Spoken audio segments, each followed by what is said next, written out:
Good morning, students. Hope all are doing well. I know you are waiting your second chapter, 10th standard student. You are waiting your second chapter, that too Kashmiri Save lesson. Today I am going to tell you the summary of Kashmiri Save. Kashmiri Save, which is written by Premchand, Munshi Premchand. First I will give introduction about Munshi Premchand. लेखक का परिचय देख लीजिए। प्रेमचंद जी का जन्म 31 जुलाई 1880 को वाराणसी के पास लमही नामक गांव में हुआ था। Premchand born on 31st July in the year of 1880. The place name is Varanasi and the village name is Lamahi. इनका वास्तविक नाम धनपत राय था। His real name was Dhanpat राय। वे शिक्षा विभाग में नौकरी करते थे। He was working in the education department. बचपन में ही प्रेमचंद मातृ प्रेम से वंचित रहे। From the childhood he did not got the affection, the love and affection from his mother because his mother was died. इनका जीवन गरीबी में ही गुजरा।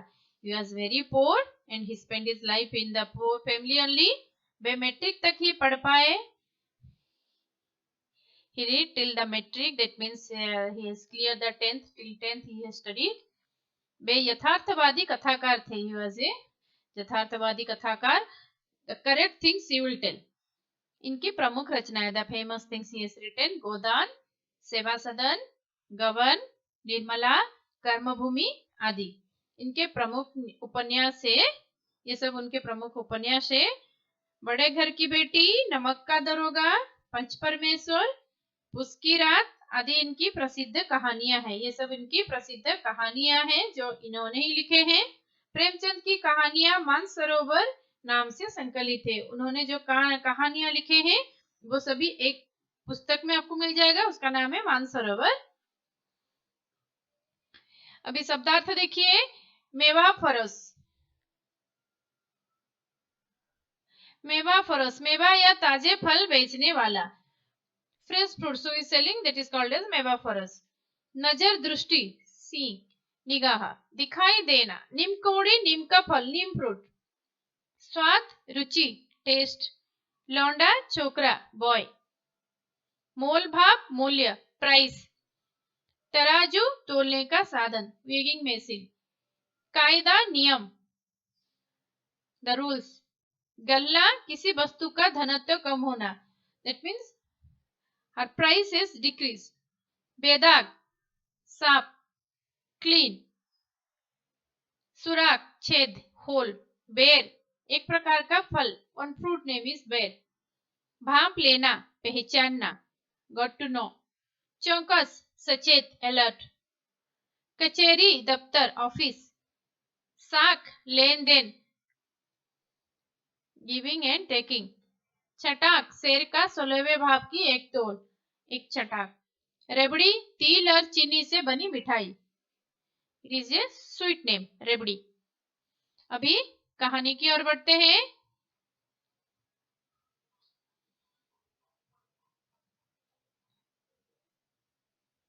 कहानी देख लीजिए। ये जो कहानी है प्रेमचंद जी का स्वयं का अनुभव की है। तो उन्होंने वो अनुभव के बारे में बता रहे हैं। कल शाम को चौक में 2-4 जरूरी चीजें खरीदने गया था। उन्होंने बता रहे हैं कि कल yesterday he has gone to purchase something to the market. Punjabi मेवा फरोशों की दुकानें रास्ते में ही पड़ती थे। पंजाबी जो फल बेचने वाला जो पंजाबी जो आदमी है वो पंजाबी है, उसका दुकान वो चौक जाने के रास्ते में ही आता है। एक दुकान पर बहुत अच्छे रंगदार गुलाबी सेब सजे हुए नजर आए। एक दुकान पर बहुत अच्छा रंगदार गुलाबी सेब सजा हुआ था और प्रेमचंद जी को नजर आया। जी ललचा उठा, उन्हें उनको वो रंगदार गुलाबी सेब देखकर बहुत मन हुआ वो सेब लाने के लिए। आजकल शिक्षित समाज में विटामिन और प्रोटीन के शब्दों में विचार करने की प्रवृत्ति हो गई है। प्रेमचंद जी कहते हैं आजकल का जो शिक्षित समाज है, nowadays in this educated society, all are having, all are thinking about the vitamin and protein. अब टमाटो को पहले कोई भी ना पूछता था. Before no one was asking about tomato. अब टमाटो भोजन का आवश्यक अंग बन गया है. But nowadays it is important part in our food. Without tomato we are unable to eat. गाजर भी पहले गरीबों के पेट भरने की चीज थी. Before the carrot also was filling the poor people stomach. अमीर लोग तो उसका हलवा ही खाते थे. जो अमीर लोग है, जो रिच पीपल है, वो बस उसका हलवा बना के खाते थे गाजर का.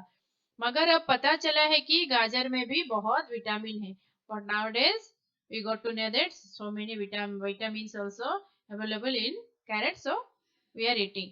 इसलिए गाजर को भी मेजों पर स्थान मिलने लगा है. So that all the people are keeping carrot in their dining table, on their dining table, because it's very it's having vitamin. They have to think about the vitamin and protein. सेब के विषय में तो यह कहा जाने लगा है कि एक सेब रोज खाइए तो आपको डॉक्टरों की जरूरत ना रहेगी. One apple every day if you eat, no need to go near to the doctor. You'll be very healthy. You won't get any kind of disease. Doctor से बचने के लिए हम नीम कोड़ी तक खाने को तैयार हो सकते हैं. डॉक्टर अगर कोई बताएगा तो डॉक्टर से बचने के लिए डॉक्टर के पास नहीं जाना पड़ेगा. तुम रोज नीम कोड़ी खाओ. नीम का जो फ्रूट होता है वो बहुत ही तीखा होता है, बहुत ही कड़वा होता है. Very bitter taste. We are unable to eat that neem fruit. So लोग तैयार हो जाते हैं नीम फ्रूट खाने के लिए. सेब तो रस और स्वाद में आम से, अगर आम से बढ़कर नहीं है तो घटकर भी नहीं. सेब तो अच्छा है, आम से बढ़कर नहीं तो घटकर भी नहीं है. सेब और आम इक्वली होगा. सेब को यह स्थान मिल चुका है. अब वह केवल स्वाद की चीज नहीं है. सेब बस स्वाद की चीज नहीं है, उसमें बहुत सारे गुण भी है. ये सब प्रेमचंद सोच रहे हैं. उसके बाद वो दुकानदार से मोल भाव किया और आध सेर सेब मांगे. उन्होंने आध सेर का मतलब है हाफ केजी. वो उन्होंने दुकानदार से थोड़ा मोल भाव किया, थोड़ा बार्गेनिंग किए. उसके बाद हाफ केजी एप्पल मांगे. दुकानदार ने कहा, बाबूजी बड़े मजेदार सेब आए हैं, खास कश्मीर के. आप ले जाएं, खाकर तबीयत खुश हो जाएगी. बाबूजी, sir, you very delicious apple has come from Kashmir. You take it and eat. You will feel more healthy and you will feel happy also. मैंने रुमाल निकालकर उसे देते हुए कहा, चुन चुन कर लाना. He gave the rumal and told, Premchand ji gave the rumal and told, bring the selected apple. दुकानदार ने तराजू उठाई और अपने नौकर से बोला, सुनो, आज से कश्मीरी सेब निकाल ला, चुनकर लाना. दुकानदार, the shopkeeper just told that weighing machine and told the boy who was working in that shop, listen, you just bring half kg apple and bring the selected one. लौंडा 4 सेब लाया. That boy has brought 4 apple. दुकानदार ने तोला. He just measured it. एक लिफाफे में उन्हें रखा. He has given in a cover और रुमाल में बांधकर मुझे दे दिया. And tied in that रुमाल and that shopkeeper has given that apple to the Premchand. मैंने 4 आने उसके हाथ में दे दिया. He has given 4 आने to the shopkeeper. घर आकर लिफाफा ज्यों को त्यों रख दिया. When he reached the home, he just kept that packet as it is. रात को सेब या कोई दूसरा फल खाने का कायदा नहीं है. We should not eat fruit in the night, so that he has not opened that लिफाफा. फल खाने का समय तो प्रातःकाल है. फल खाने का समय मॉर्निंग बेस्ट टाइम है. फल खाने का समय. आज सुबह मुंह हाथ धोकर जो नाश्ता करने के लिए एक सेब निकाला तो सड़ा हुआ था. Next day morning when he thought to eat that apple and he opened that, तो सड़ा हुआ था. वो सेब पूरा सड़ गया था. 1 रुपए का आकार का छिलका गल गया था. 1 rupee, like a 1 rupee coin, that upper layer also gone. It's gone. समझा रात को दुकानदार ने देखा ना होगा. उनको लगा हाँ रात को सेब लाया, शायद दुकानदार ने नहीं देखा होगा. दूसरा निकाला तो सेकेंड एप्पल वो लेकर आए, मगर यह आधा सड़ा हुआ था. वो हाफ ऑफ द एप्पल सड़ा हुआ था. अब संदेह हुआ दुकानदार ने मुझे धोखा तो नहीं दे दिया। अभी वो सोच रहे हैं शायद दुकानदार ने मुझे धोखा दे दिया। तीसरा सेब निकाला। Third Apple he brought. सड़ा तो ना था मगर एक तरफ दबकर बिल्कुल पिचक गया था। ये तो सड़ा नहीं था लेकिन एक तरफ दब गया था और बिल्कुल दूसरी तरफ पिचक गया था। चौथा देखा बहुत तो बेदाग था मगर उनमें उसमें एक काला सुराग था। चौथा सेब देखा तो चौथा सेब बेदाग था मगर उनमें एक काला सुराग, एक काला छेद था जिसे अक्सर बेरों में होता है। जैसे बेर जो फ्रूट है उसके अंदर देखो तो वैसा ही होता है। काला सुराग वैसा ही चौथा सेब में था। कांटा तो भीतर वैसे ही धब्बे जैसे बेर में होते हैं। एक सेब भी खाने लायक नहीं था। One single apple also not worthy to eat. ये जो 4 सेब के बारे में वो बता रहे हैं, सेब की हालत के बारे में बताइए। ये आपके परीक्षा के लिए बहुत ही इम्पोर्टेंट है ये क्वेश्चन। तो ये आप ध्यान से सुनिए। 4 सेब का हालत आपको लिखना है। ये लंग क्वेश्चन के हिसाब से आएगा। 4 आने पैसों का इतना गम न हुआ जितना समाज के इस चारित्रिक पतन का हुआ। वो बोल रहे हैं मेरा पैसा गया, मुझे उसके लिए फर्क नहीं पड़ता है, लेकिन लेकिन जो समाज में ये जो चीटिंग कार्य चल रहा है, ये जो धोखेबाजी का कार्य चल रहा है, मुझे इसके लिए बहुत ही दुख महसूस होता है। एक सेब सड़ा हुआ होता तो मैं उसको क्षमा का योग्य समझाता। अगर एक सेब खराब हो गया होगा चलो ठीक है, मुझे लगता हाँ उन्होंने देखा नहीं, शॉपकीपर ने दे दिया, मैं उससे क्षमा कर देता। सोचा उनकी निगाह नहीं पड़ी होगी, हाँ रात को दिया उन्होंने देखा नहीं होगा ऐसे ही दे दिया। मगर चारों के चारों खराब निकल जाए, पर 4 के 4 से पूरा खराब है, खाने का लायक नहीं है, यह तो साफ धोखा है। वो जानबूझकर मुझे धोखा दिए हैं, मगर इस धोखे में मेरा भी सहयोग है। प्रेमचंद जी कह रहे हैं उसने मुझे धोखा दिया लेकिन मैं भी इस धोखे में भागीदार हूँ, मैंने भी उसको सहयोग किया। कैसे सहयोग किया? मेरा उसके हाथ में रुमाल रख देना मानो उसे धोखा देने की प्रेरणा थी। मैं जब सेब नहीं देखा, उसका कंडीशन नहीं देखा, ऐसे ही रुमाल उनके हाथ में रख दिया, उसका मतलब क्या है? मैंने उनको प्रेरणा दिया मुझे धोखा दो। उसने भांप लिया कि यह महाशय अपने आंखों से काम लेने वाले जीव नहीं है और ना इतने चौकसे कि घर से लौटाने आए। तो जब मैंने रुमाल दे दिया, वो शॉपकीपर ने, ये बहुत दुकानदार ने भांप लिया, ये जो महाशय है वो तो बिना देखे ही बिना सेब को बिना देखे ही मुझे रुमाल दे दिया। उसका मतलब है जो भी दूं ये घर लेके जाएंगे और ये इतने चालाक भी नहीं है, फिर वापस आके मुझे लौटा देंगे। इसीलिए उसने मुझे धोखा दिया और मैंने रुमाल देकर उसे प्रेरणा भी दी, मुझे धोखा दो। आदमी बेईमानी तभी करता है जब उसे अवसर मिलता है। आदमी बेईमानी तभी करता है। People will cheat you when you will give the chance. If you won't give the chance, they can't cheat you.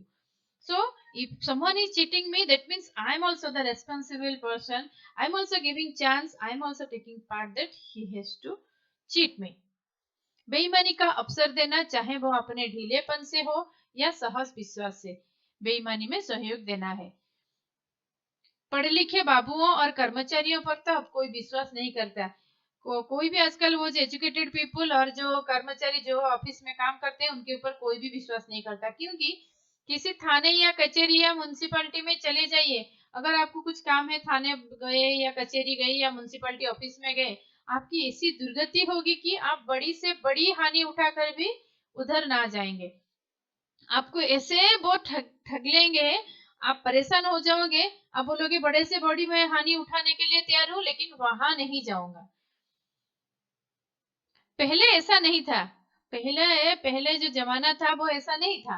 व्यापारियों की साख बनी हुई थी, ऐसे ही तो सभी व्यापार करते थे, बिजनेस करते थे। यूं तोल में चाहे छटाक हाथ छटाक कस ले, लेकिन आप उन्हें 5 की जगह भूल से 10 के नोट दे आते तो आपको घबराने की कोई जरूरत ना थी।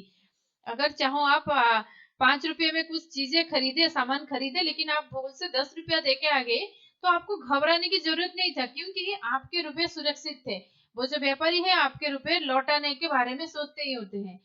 मुझे याद है एक बार मैंने मोहर्रम के मेले में एक दुकानदार से एक पैसे की रबड़ियां ली थी और पैसे की जगह अठनी दे आया था। वो बोल रहे हैं अपना एक अनुभव से, एक मोहर्रम का मेला था, वहां पर प्रेमचंद जी ने एक रबड़ी खरीदी थे जो तिल और गुड़ से बना होता है। चीनी सॉरी तिल और चीनी से बना होता है। वो मिठाई खरीदे थे, उसका मूल्य था 1 पैसा। तो 1 पैसे के बदले वो 50 पैसे दे के आ गए थे। घर आकर जब अपनी भूल मालूम हुई तो दुकानदार के पास दौड़ा दौड़ा गया। जब घर आए तो उनको याद आया 1 पैसा देना था, उसको 50 पैसे दे के आ गई। तो फिर वो घर से वापस दुकानदार के पास दौड़ कर गए। आशा नहीं था कि वो आठनी लौटाएगा, उनको आशा नहीं था, लेकिन वो दुकानदार ने उनको आठनी लौटा दिया। पर लेकिन उसने प्रसन्नचित से आठनी लौटा दी और उल्टे मुझे क्षमा मांगी। वो खुश होकर प्रेमचंद जी का आठनी प्रेमचंद जी को लौटा दी और खुश हो गया, क्योंकि उसने चोरी नहीं किया। और प्रेमचंद जी को क्षमा भी मांगा, नहीं मेरा गलती है, मैंने आपका पैसा नहीं लौटाया। यहाँ काश्मीरी सेब के नाम से सड़े हुए सेब बेचे जाते हैं, लेकिन अभी अभी का जो जमाना है वहां पर काश्मीरी सेब के नाम पर पूरा सड़ा हुआ सेब बेचते हैं। मुझे आशा है पाठक बाजार में जाकर मेरी तरह आंखें ना बंद कर लिया करेंगे। वो जो ये कहानी पढ़ रहे हैं, प्रेमचंद जी कह रहे हैं कि मुझे आशा है आप लोग मेरी तरह आंखें बंद नहीं करेंगे, आंखें खुला रखकर सामान खरीदेंगे, नहीं तो उन्हें भी काश्मीरी से भी मिलेंगे। अगर आप आंख बंद करके दुकानदार के ऊपर भरोसा करके कुछ भी खरीदेंगे तो आपको काश्मीरी से भी मिलेगा, मतलब सड़ा हुआ से भी मिलेगा। ये कहानी के माध्यम से प्रेमचंद जी ये संदेश देना चाहते हैं, आदमी आदमी को बेईमानी का अवसर नहीं देना चाहिए, हमें हमेशा चौकस रहना चाहिए और सावधानी बरतनी चाहिए जब हम खरीदारी करते हैं। आशा करती हूँ आप लोग ये अपने जीवन में उपयोग करेंगे।